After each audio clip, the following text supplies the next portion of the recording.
आपको याद है भीम ने हमें एक बार गौतम बुद्ध की कहानी सुनाई थी कि एक हंस को उनके भाई ने मार दिया था और उन्होंने बचाया, और अंत में ये फैसला हुआ कि मारने वाले से बड़ा बचाने वाला होता है। और हाँ, उसी तरह घर तोड़ने वाले से बड़ा घर जोड़ने वाला होता है। और भीम और बाबा इस मुसीबत से भी बाहर निकल जाएंगे और सब ठीक कर लेंगे। तुम लोग मेरी हार के लिए कितनी भी प्रार्थना कर लो, लेकिन इस बार विजयी मैं ही होऊंगा।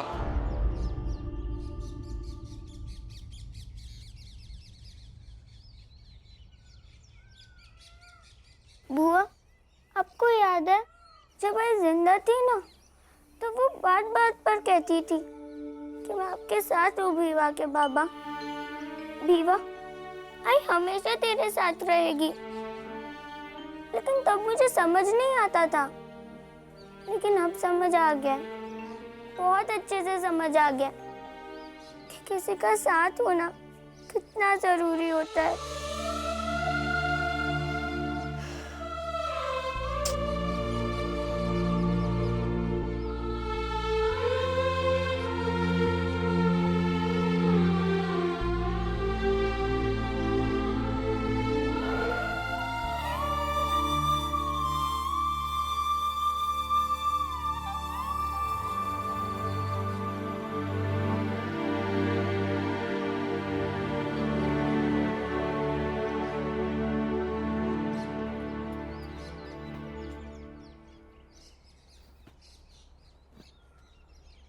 भैया, क्या हुआ? कुछ नहीं मीरा, बस जिंदगी ने फैसला किया है। हम बाप बेटे के हिस्से में संघर्षों के और कई बुरे दिन आने वाले हैं। और हम बाप बेटों ने फैसला लिया है कि चाहे जितने संघर्ष हो, हम लड़ेंगे और लड़ते रहेंगे।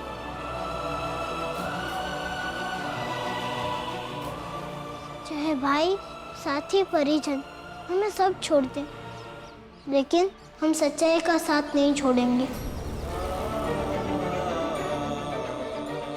गोपाल जाएगा हमारा प्रतिनिधि बनकर। तुम ये जानते हो कि किसे बचाना है और कहाँ क्या कहना है। मुझे गोपाल पर पूरा विश्वास है, और गोपाल को अपने बड़े भाई पर। और फिर सबके भाई एक जैसे नहीं होते हैं ना, कि बड़े भाई को ही चिंता हो कि छोटा भाई उसे मुसीबत से निकालेगा या और फंसा देगा। आनंद भैया, भीम, बाबा, मैं आप तीनों के साथ हमेशा रहूंगी, हमेशा। और मैं भी।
विश्वासराव कहाँ है?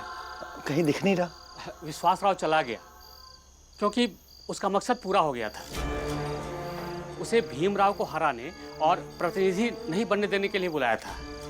अब गोपाल पहले की तरह सब संभाल लेगा। बहुत बढ़िया। ये स्वीकार करें,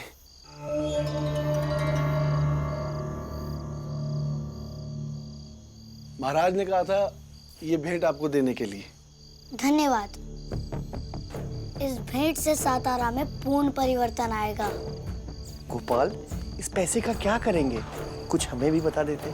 सुबह तक इंतजार कीजिए, सब पता चल जाएगा।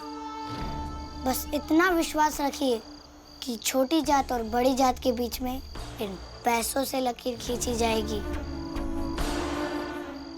जिसे सातारा वर्षों तक नहीं भर पाएगा। बहुत बढ़िया। अब आपने सोचा है तो कुछ अच्छा ही सोचा होगा। आज्ञा दीजिए। सेठ जी, किसी की पूजा के मध्य में अगर कहीं पहुंचे तो पूजा संपूर्ण होने तक वही रहा जाता है। ये सीखिए, सिर्फ पैसा होने से कोई बड़ा नहीं बन जाता, संस्कार भी बड़े होने चाहिए।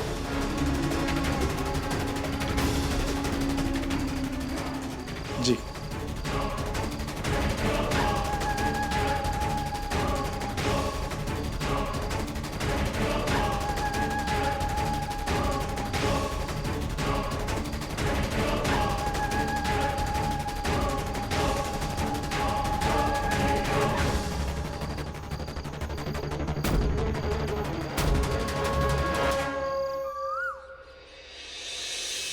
देखिए, हमने बड़ी जात वाले लोगों के साथ शांति समझौता क्या किया।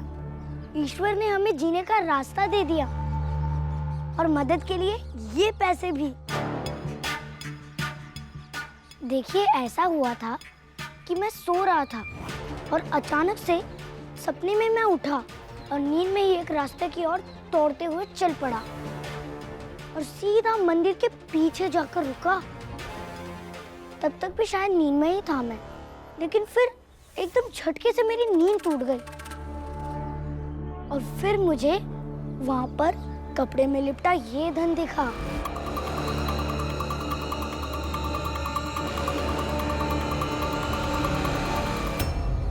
झूठ।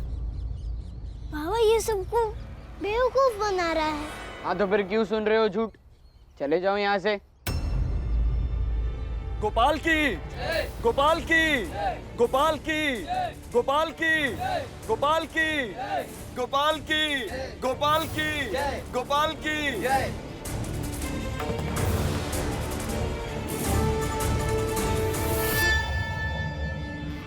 अब इससे मैं एक दुकान खोलूंगा जिसमें जूता चप्पल बनाया जाएगा और यहीं से आसपास के इलाकों में भेजा जाएगा, जिससे सबको रोजगार मिलेगा। धन्य है आप, धन्य है गोपाल। अब अपने बेटे की तारीफ क्या करूं, लेकिन ईश्वर का चमत्कार देख करके तो यही लगता है कि हमारी और उनकी जातिगत उलझनों को ईश्वर ने खुद ही सुलझा दिया है। और ये कृपा अब तक इसलिए नहीं हुई कि राम जी और भीमराव ने सबको बेवजह उलझा रखा था और सब कुछ कठिन बना रहे थे। सही कह रहे हैं आप। अब इन्हीं पैसों से हम सब जूते चप्पलों का व्यवसाय करेंगे। सबके रोजी रोटी का इंतजाम हो जाएगा और सब खुश हो जाएंगे। क्यों पुरंजन, सही कहा ना? हाँ हाँ ठीक है। भीमराव, तुम इतनी बड़ी बड़ी बातें करते हो तो जो प्रतिनिधि बना है उसका थोड़ा सम्मान करो।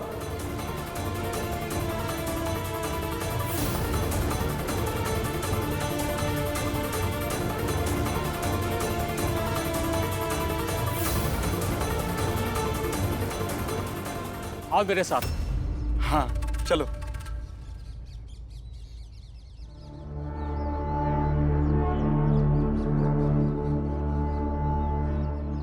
राम जी और भीमराव, तुम दोनों भी इस दुकान में आकर काम कर सकते हो। समझौते को ना मानकर बेवजह झगड़ा करना ठीक नहीं है। और देखो, तुम्हारा दोस्त पुरंजन भी हमारे साथ आ गया है। चाहे पूरी दुनिया ही आपके साथ क्यों ना खड़ी हो जाए, हमें ये काम नहीं करना। इसलिए नहीं कि वो काम बुरा है, बल्कि इसलिए कि आप एक ही चीज की दुकान बनाकर हमारे सपनों को समेटना चाहते हैं। चाहते हैं कि हमारे सपने दुकान के दरवाजे के अंदर ही खुले, सिमटे और बंद हो जाएं। लेकिन इसके अलावा दूसरा कुछ कर भी नहीं पाओगे तुम लोग, क्योंकि यही समझौता हुआ था उनसे। देखिए, आपको जो करना है कीजिए, और हमें जो करना है वो हम करेंगे। बाकी आपका समझौता आपको मुबारक हो, और हमारा हौसला हमें मुबारक हो।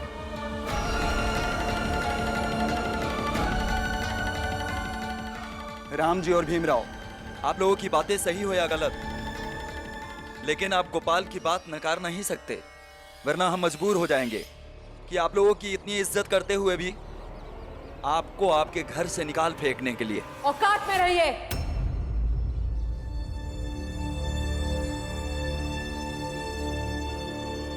राम जी की बहन और भीम की बुआ भी जिंदा है।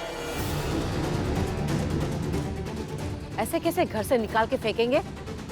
मैं मर जाऊंगी लेकिन ऐसा होने नहीं दूंगी, समझे?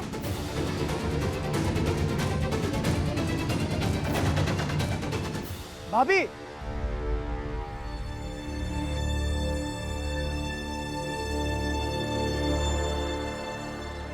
सुना तो बहुत था और आज देख भी लिया।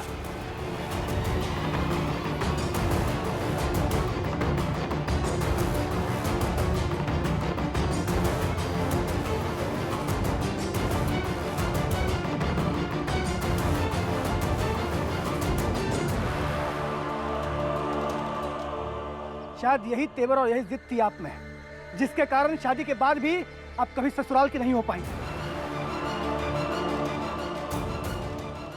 और आपके पति ने भी आपको कभी कुछ नहीं समझा, और वो बचा भी नहीं है जिसे आप कुछ समझ पाए।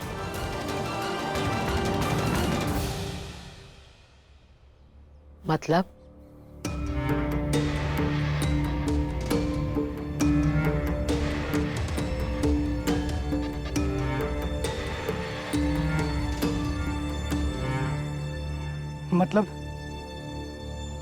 मतलब भैया इस दुनिया में नहीं रहे, आपके पति मर चुके हैं।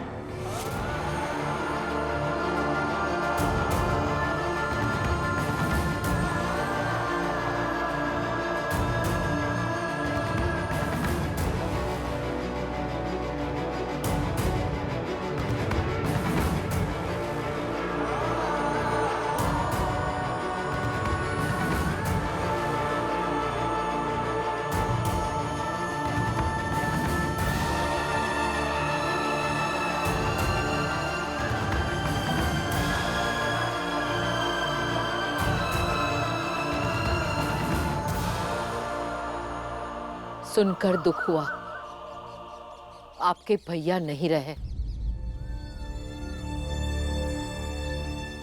लेकिन आप यहाँ क्या कर रहे हैं? जाइए अपने परिवार के साथ और उन्हें सांत्वना दीजिए। इस विधवा की साड़ी को पहनकर अब भैया के अंतिम संस्कार की प्रक्रिया को पूर्ण कर दीजिए। इस साड़ी पर आपका हक है, और मैं तो कहता हूं कि आप गलत जगह और गलत हक देने आए हैं आप। न मैं आपके भाई की बीवी हूं और ना ही उनका घर मेरा ससुराल है। मैं किसी की बीवी नहीं हूं और मेरा कोई ससुराल नहीं है। मेरे मायके के सिवा इस दुनिया में मेरा कुछ नहीं है। चाहिए आप।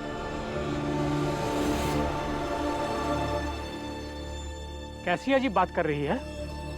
पति मर गया है, तुम विधवा हो गई हो और आंखों में 2 बूंद के आंसू भी नहीं है। वो बेचारा इतनी दूर से अपना धर्म निभाने आया है तुम्हारे लिए संस्कार की साड़ी लेकर, और तुम पूछ रही हो कि किस लिए आए हो?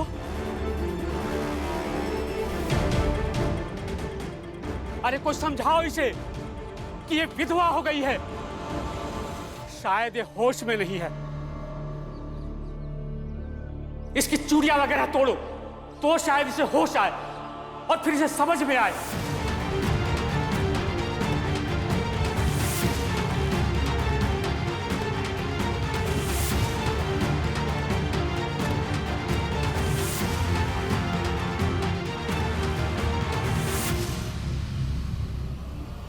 मैं ही तोड़ता हूं। रुकिए, बुआ को समझाने से पहले आप तो समझिए कि आपको इस मामले में बात नहीं करना चाहिए। आप होते कौन है? समाज।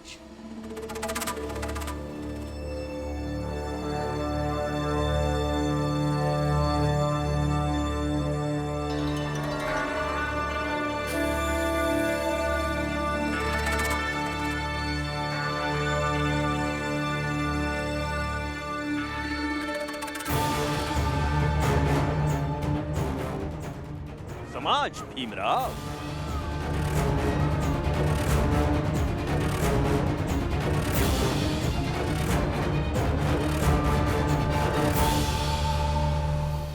मैं विधवा होने के कोई संस्कार नहीं करूंगी, कभी नहीं करूंगी। हमारा रिश्ता उसी वक्त मर गया था और हम उसी वक्त एक दूसरे के लिए मर गए थे। हमने हमारे हिस्से का मातम उसी वक्त मना लिया था। अभी कोई मातम नहीं होगा, कोई मातम नहीं होगा अभी।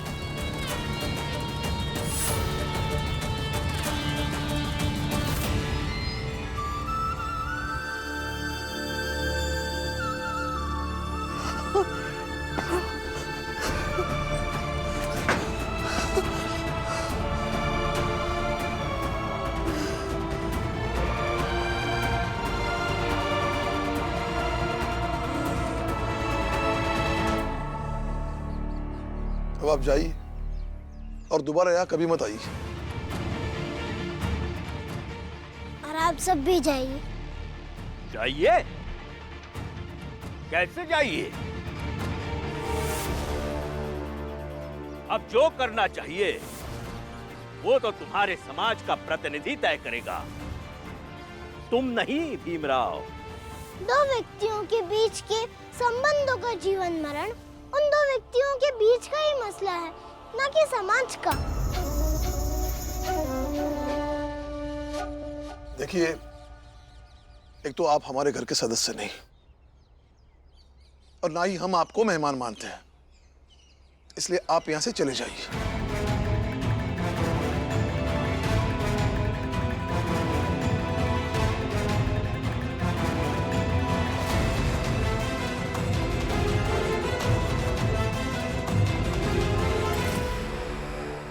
भीमराव, इसी सातारा में तुमने बड़ी जात की एक विधवा के साथ खड़े होकर विधवा धर्म की धज्जियां उड़वाई थी, हमारी मान्यताओं के साथ मजाक किया था। अब उस सब का बदला तुमसे लिया जाएगा, पूरा समाज देखेगा, ताकि सब में यह संदेश जा सके कि ईश्वर ने तुम्हें उस किए की सजा दी है। भैया अब इस दुनिया में नहीं रहे, आपके पति मर चुके हैं। इस विधवा की साड़ी को पहनकर अब भैया के अंतिम संस्कार की प्रक्रिया को पूर्ण कर दीजिए।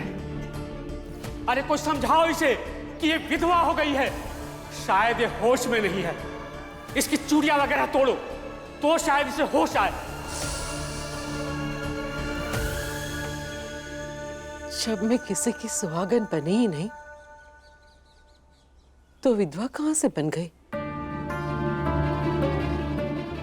पति ने कभी बीवी के रूप में स्वीकारा ही नहीं। शादी के थोड़े दिनों के बाद घर से निकाल दिया। अब इतने सालों से पति के बिना जी रही हूं। तब भी कोई संबंध था, ना आज भी कोई संबंध है। तो कैसे मान लो खुद को उस इंसान की ब्याह था? कैसे मान लो उस इंसान की ब्याह था? मैं किसी की विधवा नहीं हूँ, मैं किसी की विधवा नहीं हूँ।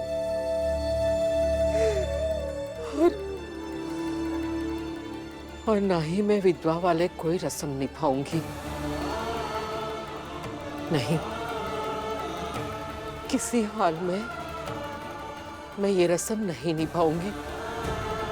नहीं निभाऊंगी ये रस्म।